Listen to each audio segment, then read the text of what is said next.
So today has been one of those days. Busy every second. I have four major things to do, and they all got done. So I am all about telling people that with everything that we've got going on in the world, in our nation, in our state, all around us, now is a time to really commit to remaining positive, peaceful, and productive through it all. We know what's going on right now.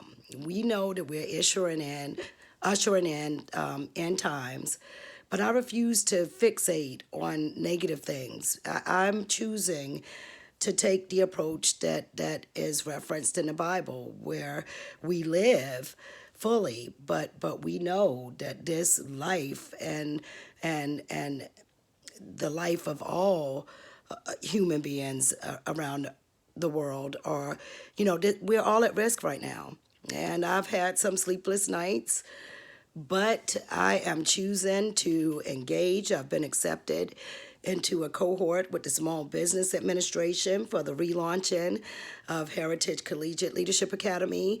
I have made some wonderful contacts. I'm out here advocating for all of our students, and it's because the alternative is to continue to watch leaders who are unethical and unscrupulous and who are disinterested when it comes to doing what's right for children, all children, I mean. I cannot be silent in the face of what I've been seeing in North Carolina for years now, certainly since Mark Johnson was elected as superintendent. So I'm doing my part to engage. Sometimes I'm volunteering my time because I do recognize the urgency that we're facing here in North Carolina. And I want you all to recognize it too. Today I shared on my page an article about the General Assembly's push towards privatization. I've actually looked at proposed legislation that says that you and I, as taxpayers in North Carolina, will be paying private school tuitions for wealthy people because they're saying that taxpayers are going to fund choice. And essentially, regardless of whether you're a millionaire, putting your child in a private school, they will be able to take tax dollars that should be going to public, traditional, magnet, and charter schools. I feel very strongly about this. They're getting more money now. They've increased the amount of state funds going to private schools, but yet private schools are not accountable like public schools. They can still discriminate based on race, ethnicity, religion, sexual orientation. And I think that we've got to close that gap. If you're receiving money from the government, then you should be subjected to the same thing that other schools are subjected to.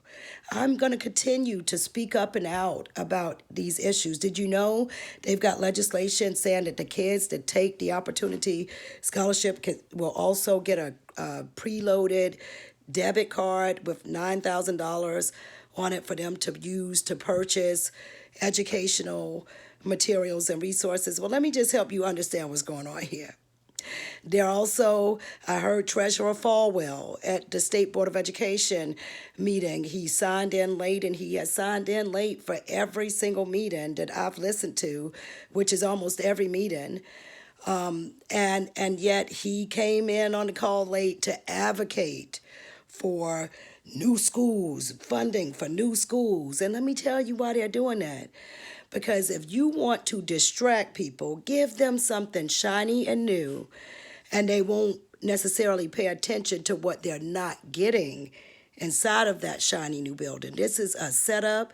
The group ALEC, ALEC, I believe are the acronyms, but they're giving boilerplate language for legislation that legislators are passing in the majority of states now. This is a part of a very serious and well thought out and organized plan. And if we continue to respond with apathy or believing that somehow they can't do what they've already shown us that they can and will continue to do and do at a higher level, we're in trouble. We have got to recognize the threat to the citizens, to taxpayers. We are now seen throughout the nation as a state that is not progressive, that is a racist, hick state. This is going to hurt all of us. I'm telling you, I'm so incredibly concerned because it should not be so difficult for us to figure out what our common points are. What is it that we all agree on? We should all be able to agree that children deserve the sound basic education that they were promised in the North Carolina Constitution.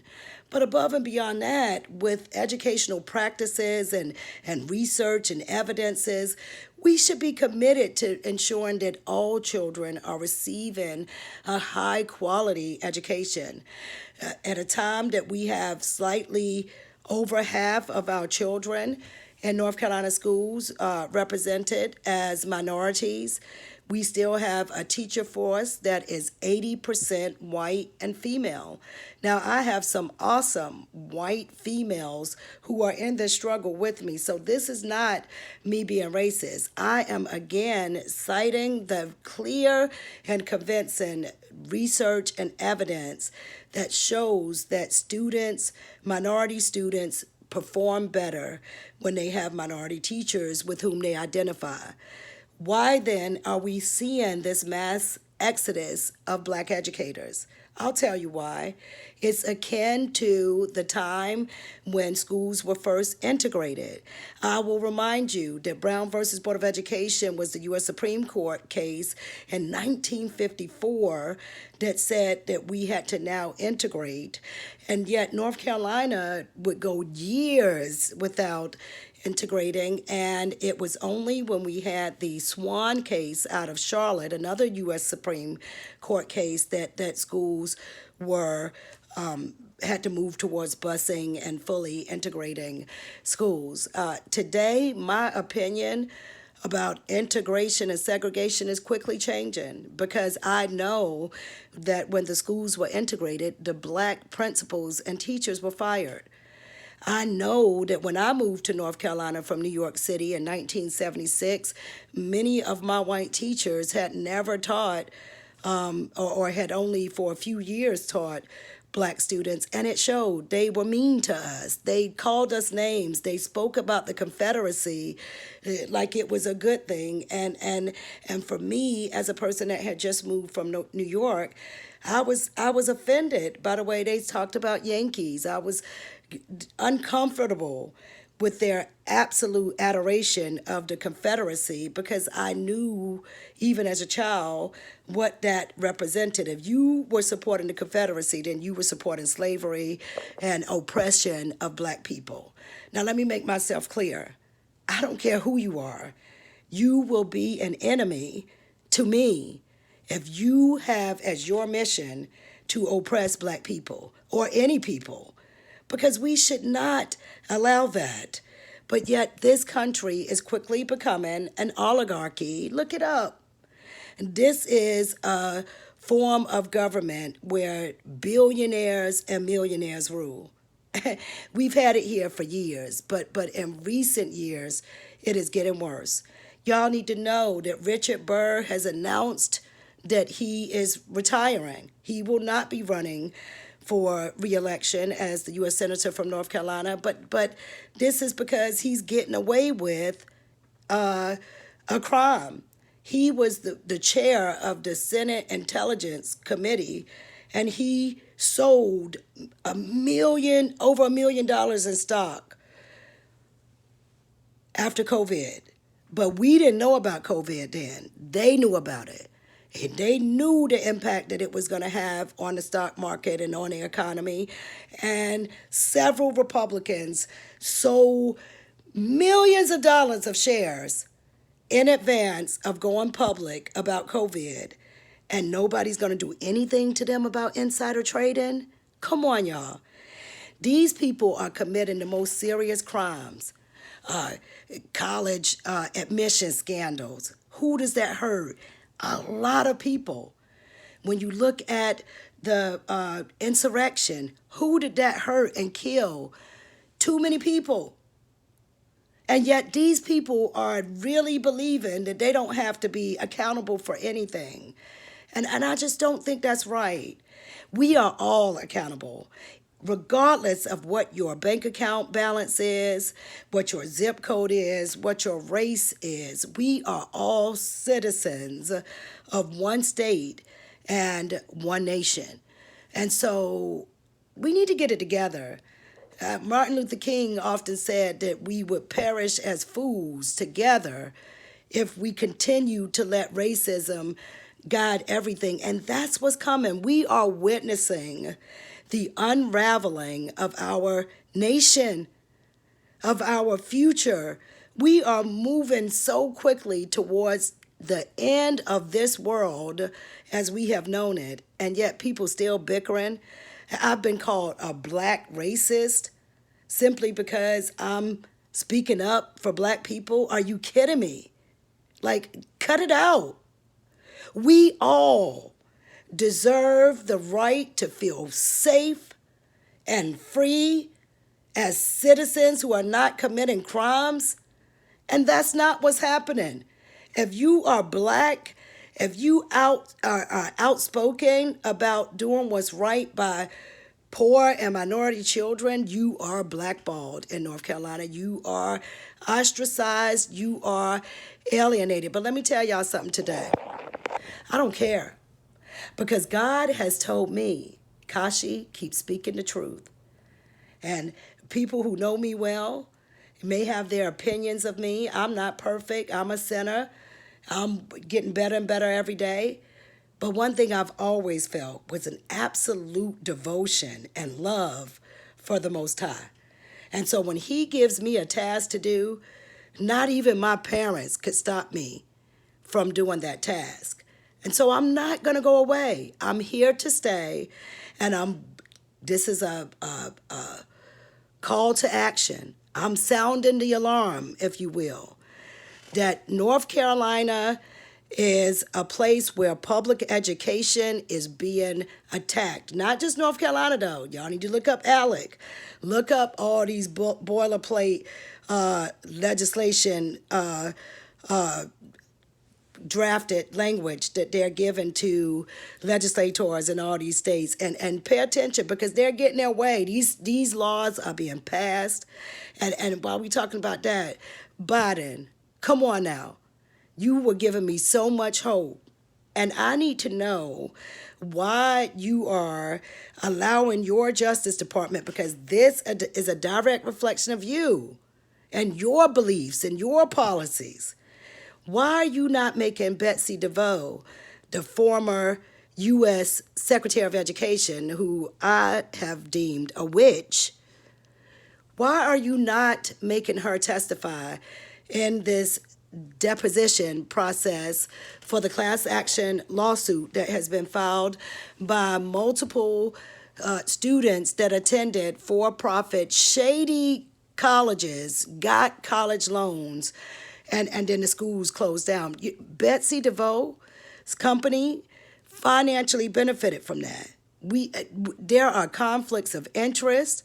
And certainly her beliefs about things, whether driven by her desire to make money or her racism.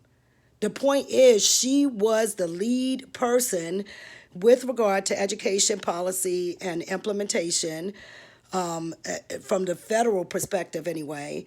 And there's a class action lawsuit, and all this, oh, you're not in a position anymore, so you don't have to be accountable. Guys, we are setting precedent. So if that's the case, why wouldn't any of us run for office, steal money, get rich, and then leave because nobody could do anything about it? I can tell you why I wouldn't do it. Because that's not the way I was raised, and because I truly believe in integrity. Despite the accusations that were made against me in the past with HCLA, you see none of them were substantiated. I'm an honest person. I don't steal from people.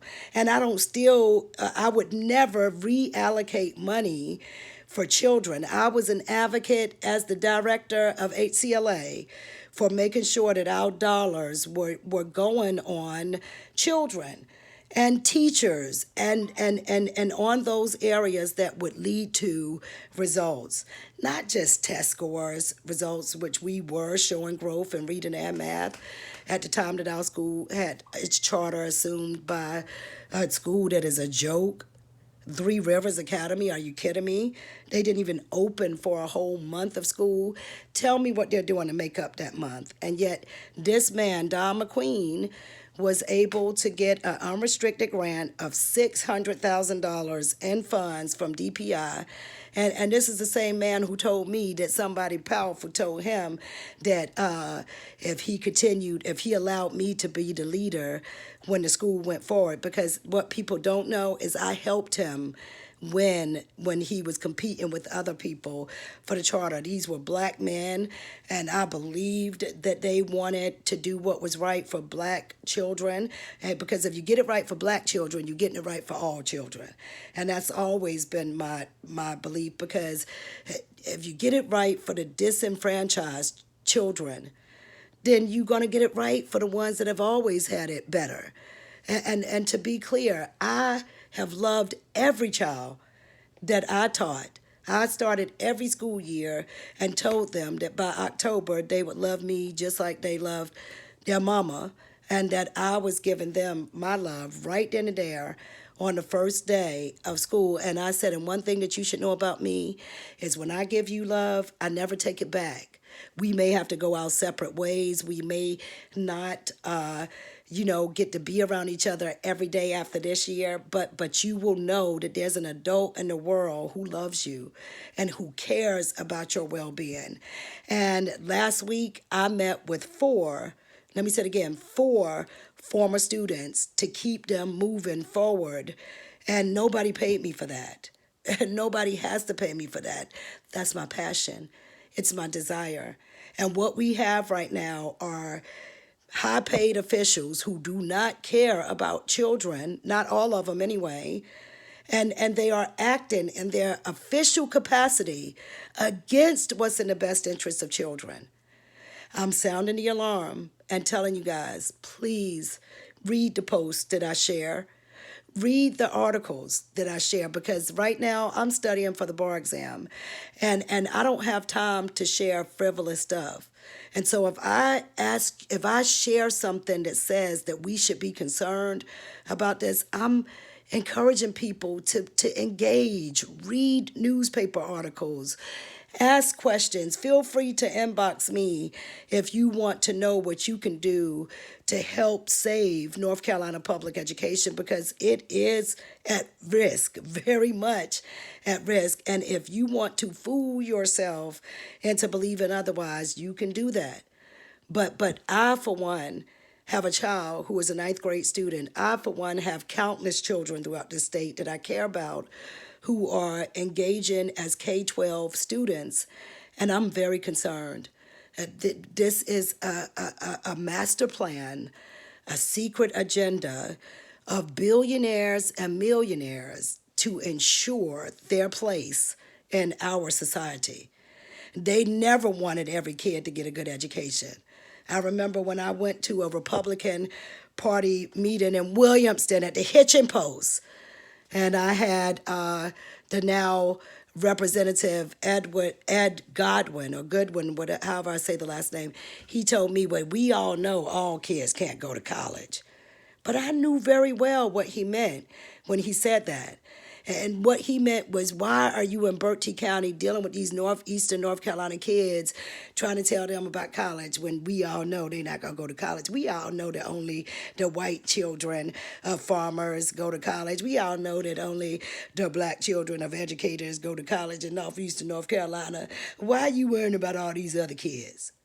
I'm telling you guys, I have had words like this spoken to me when I was a sitting principal and director at HCLA, I had white parent after white parent come in and say, why we got to do all this black stuff? They said that to me. Now, what would happen if black people start saying, why we got to do all this white stuff? Why we got to learn all this white history and condense all our history in 1 month in February and talk about the same 4 individuals? And when we do that, because we know that our history is far more expansive, extensive. And why are we being taught and fed these lies? Malcolm X once said, only a fool would let his enemy educate his children. And I agree very much with that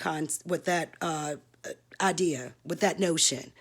I agree. If we allow enemies to educate our children, then we're going to keep getting what we're getting. Look at Wake County. Wake County schools are reopening for high school students next week. And if you think you're going to be able to mandate social distancing, not kissing in the hallway with their girlfriend and boyfriend and all this stuff, like, this is serious. People will die. And what Wake County is doing is putting out all these stories telling you that you're going back to school, and they better be glad they honoring the virtual academy, because I was ready to be the test case. I'm not sending my kid, and I double D dare you to take me to court. And I'm not withdrawing her either as a taxpayer. And parents and educators that unite and speak up together collectively will be heard. But when we just take what these people are doing and just follow these foolish notions, you have a small handful of parents that have engaged to say, we are for the safe reopening of schools. They've been threatening individual board members. And what we're seeing is a cowardice board who is going against all of the data that we're seeing on COVID and making a decision that will result in the death of people because of their vote. No one's talking about it. I know for a fact that the head football coach of Roseville Middle School died of COVID 2 days ago. But I can't find a story about it anywhere. They are controlling the media, controlling the messaging. And this is really about keeping citizens in the dark because of agendas that they don't mean for us to know, that are going forward with full speed. So y'all know me. You know I'll fight. And I'm not proud to say it. I used to fight with my hands if I felt like people were violating and disrespecting. But now I'm an adult. And I put all childish things aside, and I'm trying to do the will of God as a kingdom warrior out here. And so there's no man or woman that can stop me unless you kill me. But please note that God's whole armor of protection is put on me every morning based on my prayers. And please also know that I am a Second Amendment supporter. And if anybody out here threatens me or mine, then I would not hesitate to use deadly force to save our lives. It would be as easy to me as writing a letter. I will kill for our freedom. Isn't that why we celebrate veterans and people who fight for this country? We better look at those people who fought during the Revolutionary War. Y'all, they were not a lot of people in the population. When you look at those people up in New England that fought and said, no taxation without representation. Well, let me tell you what these people doing to us right now. They taxing us. They not paying taxes. And they're not representing us. Let me say it again. They're taxing us. They're not paying taxes because of the corporate tax breaks and the tax breaks for the wealthy people. They are taking the taxes that we pay and they are reallocating them for their children in private settings that don't have rules and the Constitution that they're bound by because they're getting this money.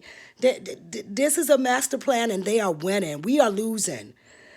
When you see these new shiny schools, y'all, Please know, they know us. They know us. They know if you want to fool black people, all you got to do is offer them something shiny and new. And we have to show them. I remember when I opened up that charter school in Berkeley County, and all the people said, I ain't sending my kid to no school in no trailer.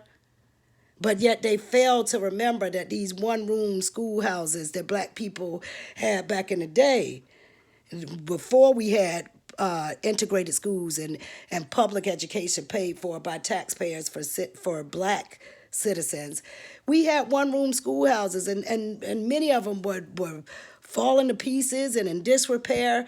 And yet they were producing doctors and preachers and lawyers and teachers and people who were concerned about the community. So y'all keep falling for the okie doke, and they got us.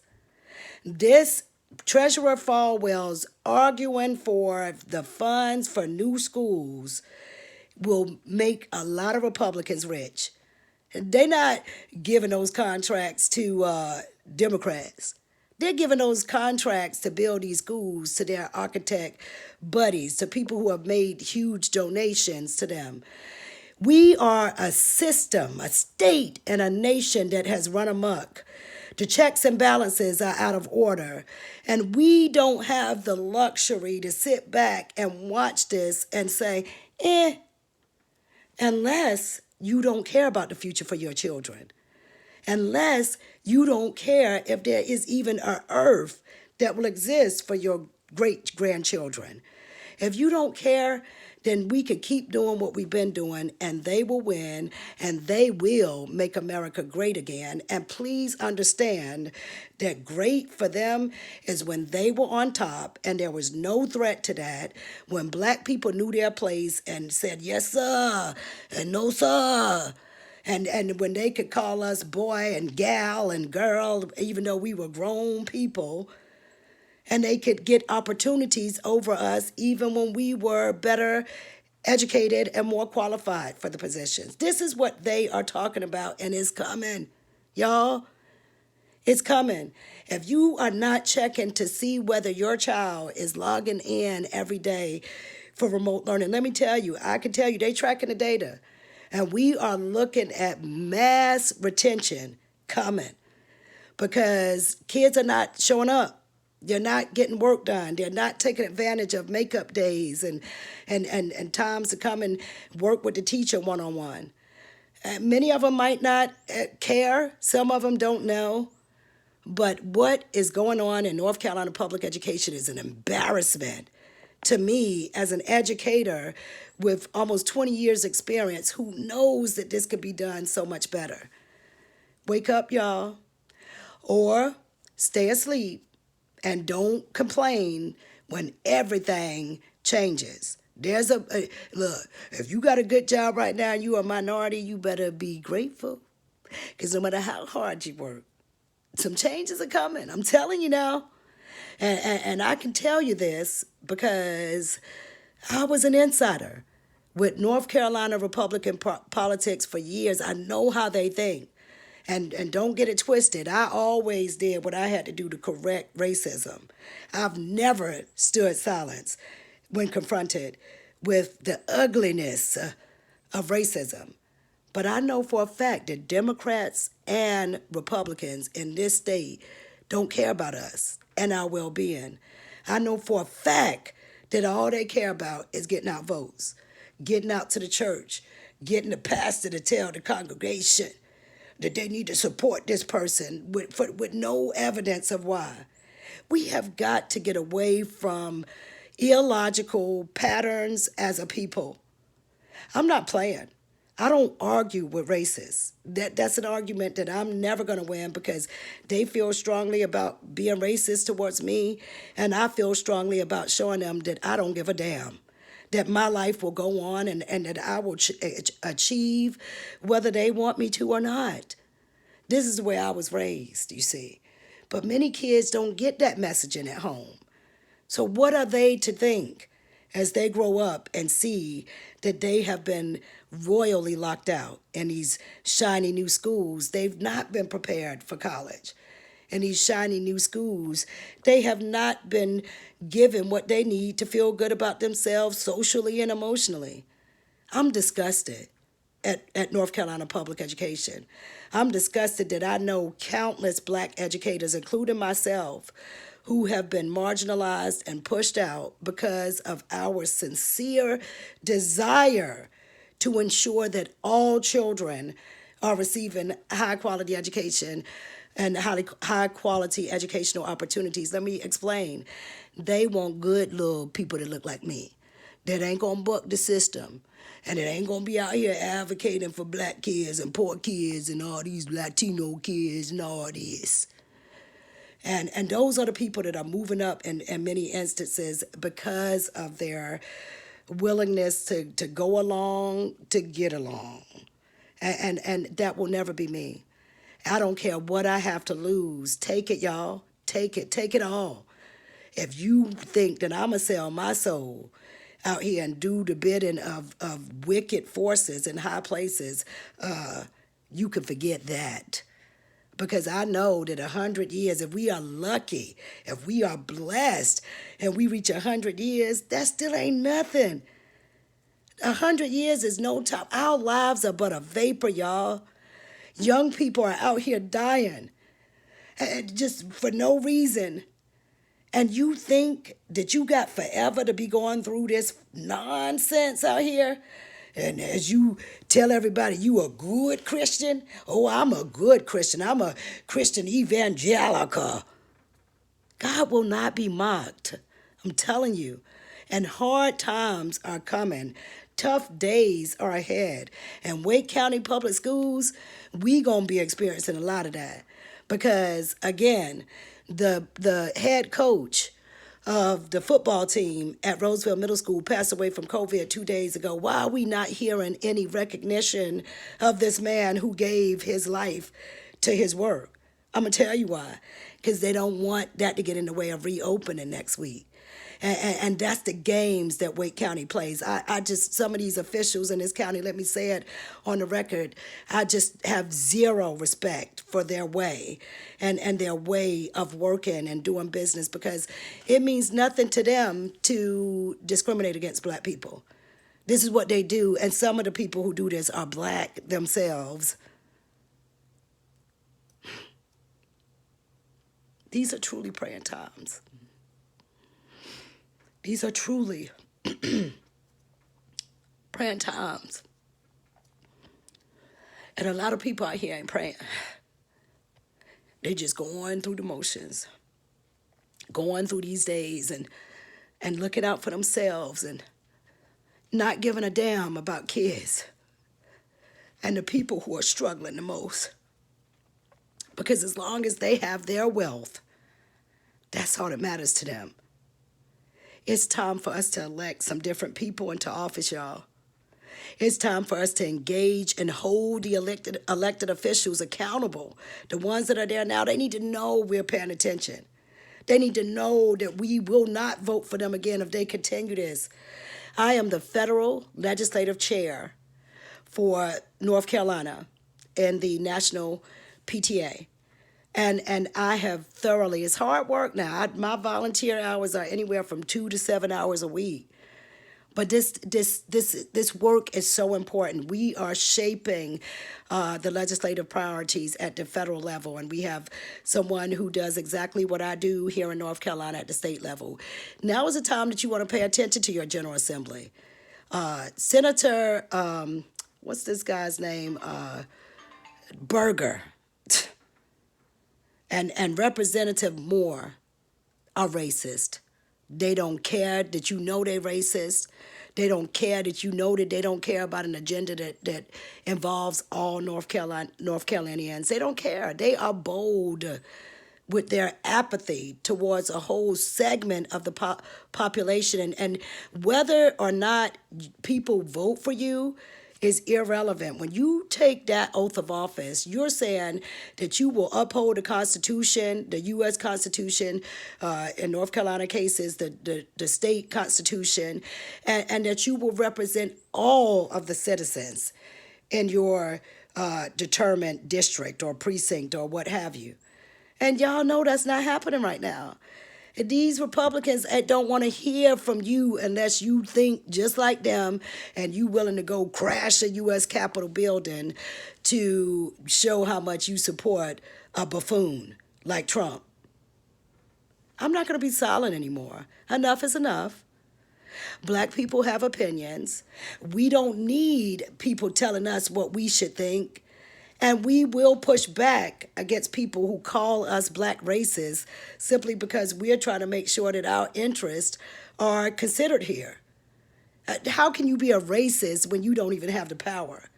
These are the semantics and games that Republicans are playing today, and it's just so disheartening to know that I was a Republican for 18 years, that Frederick Douglass was a Republican, that all of these people that went to Congress, the black people, the first ones who went to Congress from the South, went as Republicans. How have we gone so far away from what is right? Christians, I'm like Gandhi, who said that he had great respect for the teachings of Jesus Christ, but that he did not have great respect for Christians, for they did not act in accordance with the teachings of Jesus Christ. He was right. And I'm going to say it again, God will not be mocked. We know that churches, many of them have become dens of thieves and places where pastors are having affairs with whores in violation of his marriage. And so let's go ahead on and talk about it. I ain't perfect, but I ain't ever gonna call a diamond a spade. I'm never gonna call a club a heart. I'm gonna call a spade a spade. People playing with God, people playing in the church, preachers saying stuff for people because they're getting paid big money to do it.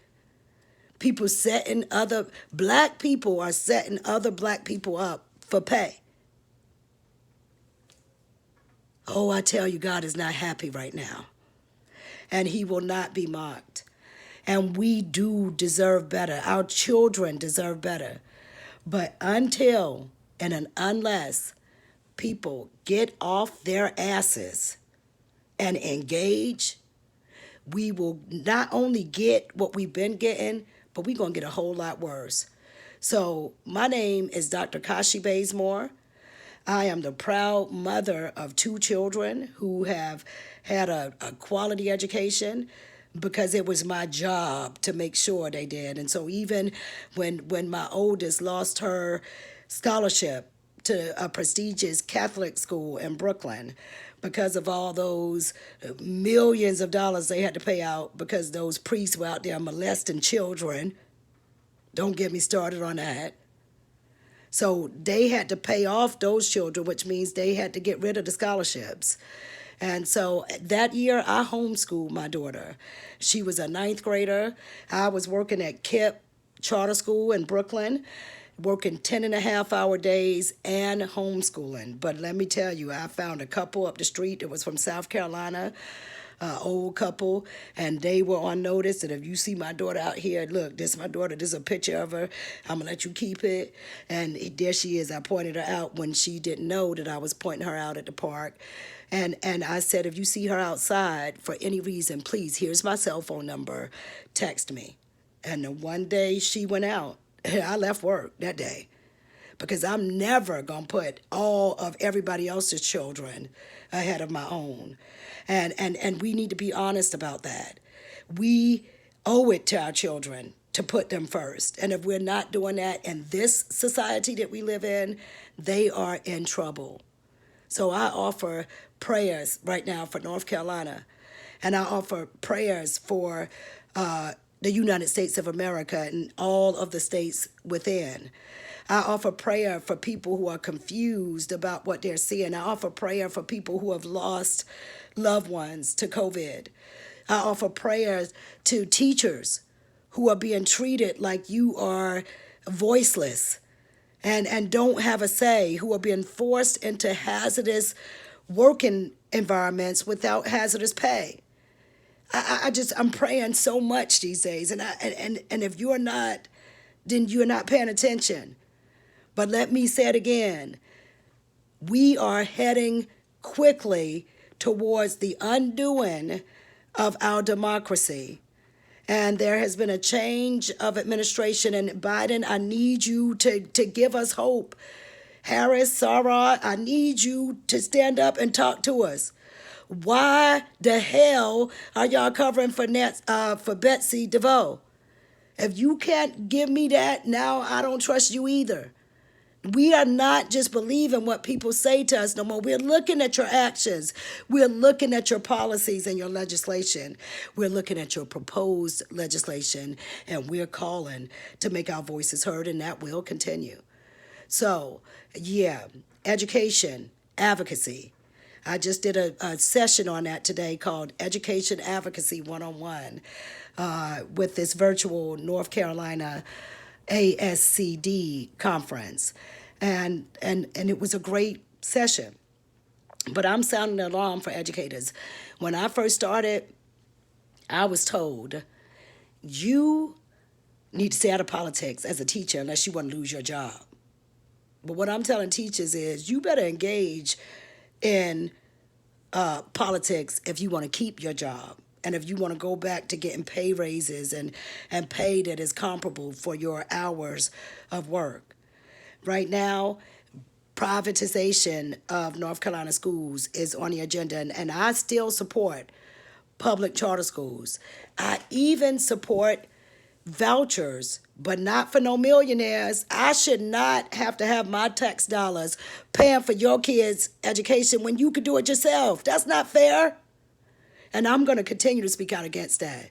If you get a $9,000 credit card to spend on stuff for your kids, tutoring, computers, and stuff, and then you're going to give us $335 and end up with all that money left because you didn't even tell people how to get the money, Oberger and more, I'm on to y'all. And I don't care how much money you have and how many billionaires and millionaires back you. I'm not afraid of you. And I'm going to continue to tell on you. Y'all are some unscrupulous demons talking about some Christians. You're mean-spirited and ugly to the core. You're dark-hearted. And you will pay for your dark heart. And to be clear, when I put black cards out there, that ain't nothing about no dark heart. That's black love. And that's what I have. I'm proud of my culture. I'm proud of my heritage.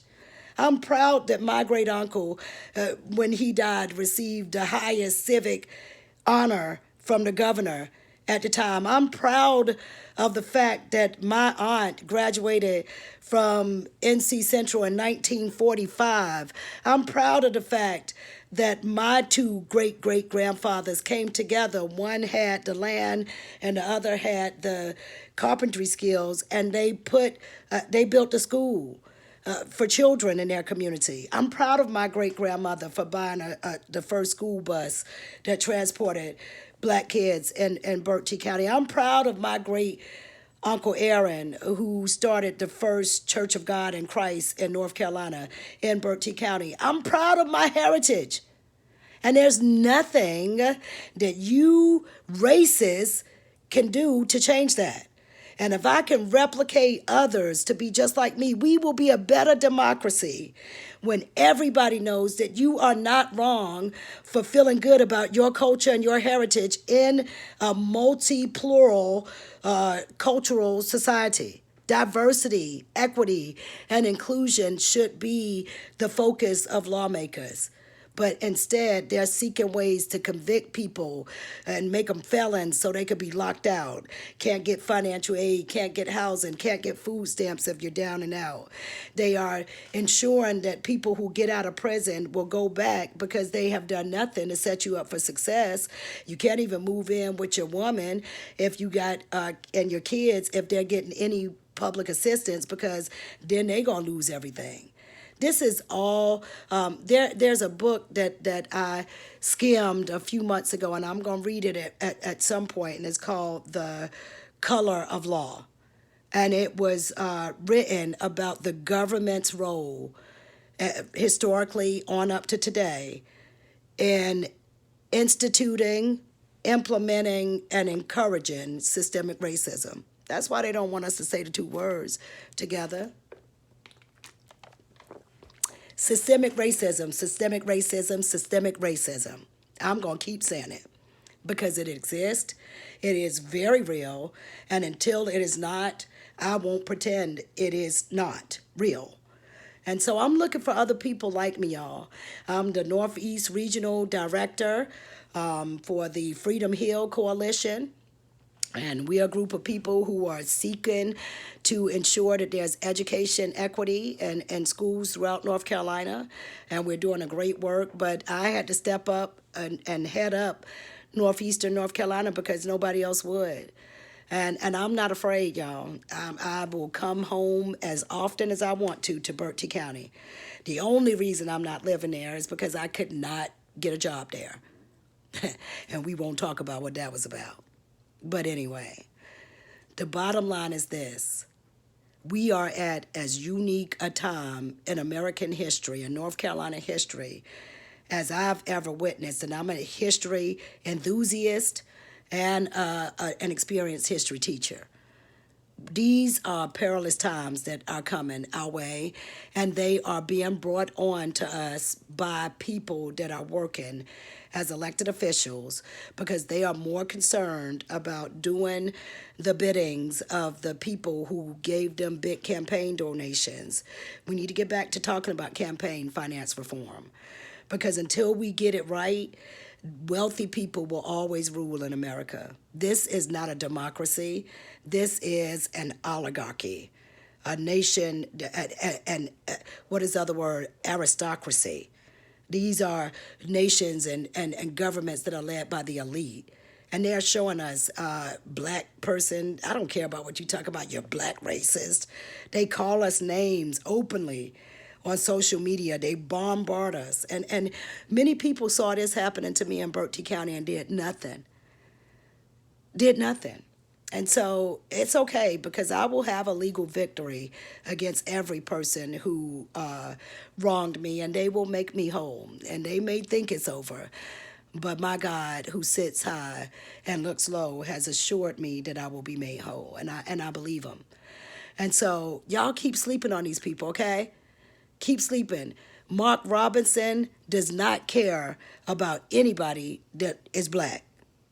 He is a black man with a black wife and black children standing up there saying, as the lieutenant governor of North Carolina, that systemic racism is not real and we need to stop telling all these lies. There ain't nobody discriminating against black people. Well, that's because these millionaires and billionaires are paying him to say that. And I just am it's mind-boggling to me when I see black people who are willing to sell their souls, to sell out their people and the legacy and the future of our community. How much does it take? How much does it take for you to do that? To be clear, there is no sum of money that could be paid to me to harm intentionally black people. I know we've got enough problems out there. I may not like you. And trust me, it's a few black people out here that I do not like at all. But even though I don't like you, I would never try to hurt you. Why would I do that? But I can tell you that many of you hurt me intentionally with lies and nonsense. God will not be mocked. I'm giving this all to him. I ain't mad at nobody out here. But what I'm not going to take is the okie doke. You ain't gonna never feed me propaganda and have me say, oh yes, I would never go to no U.S. Capitol and break down the building for no leader. I don't care what you say. We need critical thinking skills taught in school again so the kids don't jump on these bandwagons when they grow up. It's dangerous. Groupthink and mob mentalities are dangerous. Historically, look at what they did when they came through and got mad because black people were prosperous in Wilmington And they came and burned down all the people's houses and businesses and killed many of them. And other ones jumped in the river and commit suicide down in Cape Fear River. But yet we still ain't talking about that in schools. And Mark Robinson, you say because it's going to make people divided and mad. So you just believe black kids going to keep learning all these lies and not being mad about it? Please understand, in the 70s, when Miss Moyer at Orlando Elementary said, those Yankees, but the Confederates are still the best. Even though they lost the war, the Confederate legacy continues. I knew what she was talking about. And I checked her on it. And I got sent to the principal's office for it. And thank God, rest in peace, Mr. Johnson, you handled that well. And I'm not even going to tell what you said to me, but that has stuck with me for many years. Not all white teachers are racist. Bobby Parker is one of the best teachers I ever had. When she came to the charter school, I was so nervous because I wanted her to be proud of me, because after all these years, I remember the words of encouragement that she gave me when I told her that my twin sister got picked to be Mary in the Christmas play, and I was the innkeeper, and all my only line was, there are no rooms in the inn. And she really helped me to understand that that was an important line. She knew how to reach me, even though I was not an easy child. I mean, I'll admit to y'all, I'm considered highly gifted academically, putting me in the 95th percentile. And yet I also have ADHD, oppositional defiance disorder, and most recently Asperger's, which historically was on the autism spectrum. So I've come to the conclusion that when we talk about hard to reach kids and at-risk kids, that was absolutely me. But the reason I made it through college, through school, and got into college is because I had parents who loved me on my good days and bad days. I had family members who supported me on my good days and bad days. I had aunts and uncles and a grandfather who, when I was challenging the school, because we only had 4 black kids in college prep courses in a school that was majority black, they came and stood with me because they knew how easy it would be for them to dismiss the words of a 15-year-old. But please understand that God built me this way. He built me for this war. He built me for this battle. And if y'all only knew half of what I've been through since that charter school closed at the hands of these wealthy Republicans who once loved me and now despise me, you would wonder how I'm even able to carry on. Well, let me just go ahead and tell you. By the grace of God. By the grace of God. God has loved me through it all, despite it all. And that's why he has my unwavering devotion today and my commitment to do whatever he says. Whatever the task is, Father God, I am the warrior who will see it through. I promise you, I'll give it my best. I'm not afraid of death. I've got good life insurance. But if you come up here trying to kill me, you better be ready to meet your maker too. Because don't come telling me about gun control when I'm trying to preserve my life. I know that there are law enforcement people who are out here bullying and intimidating people. Hell, don't get me talking. Sometimes they could be your own family, like over there in Bertie County with the sheriff. And they will still throw you under a bus just because they can. And they will come to hate you because you just trying to do the right thing. This has been my journey. I am writing a book about it. I envision a movie being done, but this book ain't finished yet. This ending of this story is far from over, and the conclusion to this story is going to be a good one. It may or may not include me, but I know what I'm doing to replicate soldiers throughout North Carolina. And so y'all lawmakers keep thinking burger and more. I'm not a racist, but I don't like corrupt officials. I despise chicanery and games in the name of the political process. So call me black racist if it makes you feel better. I do love the black race. So go ahead. But what you're not going to do is silence me. What you're not going to do is make me pitiful because you've blocked all these economic opportunities from me. I'm not one of those black people. Material wealth and all that stuff. Anybody who knows me know I've never cared about money. Yes, I want to be able to pay my bills and keep my credit and do what I got to do. But I don't need the biggest house. I don't even need a big house. I live in an apartment now. I used to own a home in Wake County that I bought by myself with the help of, shout out to Senator Elizabeth Dole, because I called on her when they discriminated against me with FHA and said that my debt to loan ratio was out of balance because of the amount of college loans I had. It's all a trap. She stood with me. And 2 days after she agreed to help me, I closed on that mortgage and I got a 3% interest rate when other people were paying 7 to 9%. So engaging yields results. And so my desire is to begin to do education, one-on-one advocacy workshops. I will do sessions that last for 60 minutes that I will share, and you can look at them when you have time and at your own convenience. You can stop and start. But this is where I'm coming. Also, we're getting ready to do a mastermind group. And I'm proud to say that my twin sisters gonna lead this, and it will be a very affordable experience, unlike some of these other mastermind groups, because we're gonna be focusing specifically on a book called Think and Grow Rich, A Black Choice.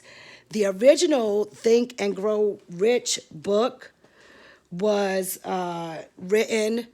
I think the guy's name was Napoleon Hill. I'm trying to look to see if I see my book out here, y'all, so I can show it to you. But I'm so adamant about not having stacks everywhere. Okay, here it is. Here's the book. Think and Grow Rich, A Black Choice. Look at all my, you can see this book is changing my life.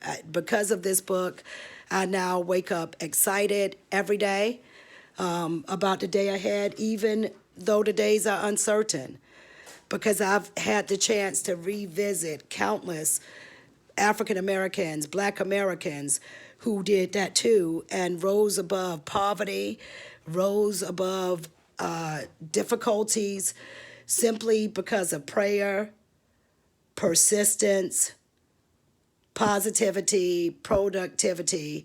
This can be done, y'all. And so I don't know if you're still following on, but I did this on purpose today.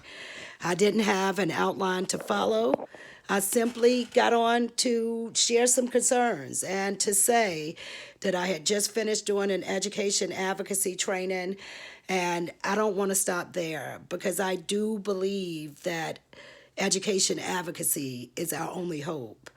And so if you've had qualms with me in the past, if we need to talk, inbox me. Let's deal with our ish. But don't divide and conquer. That's the oldest strategy that has been used against Black people. Let's show them that we can unite just like other cultural groups. If you have a problem with me, let's have a conversation about it. I don't mind anybody. Heck, I trained my children that they could respectfully disagree with me at any time because I didn't want them to ever think that it was okay for somebody to tell you what you better think. That is inappropriate. So we're at 59 minutes and 6 seconds now. So this is my first video that I'm sharing when my twin sister is doing things and live sessions with the book mastermind group, that's going to go a lot better. But that book has changed my life, and it's going to change the lives of others. And I will spend the rest of my life doing things that move people forward, all people, but certainly those who have been disenfranchised in the past, poor, black, and brown people. It's been a pleasure sharing with you today, and I look forward to future opportunities that will be live and will allow us to engage. Again, this is Dr. Kashi Bazemore with Added Education Solutions and Heritage Collegiate Leadership Academy, signing out and thanking you for your time and attention. Thank you.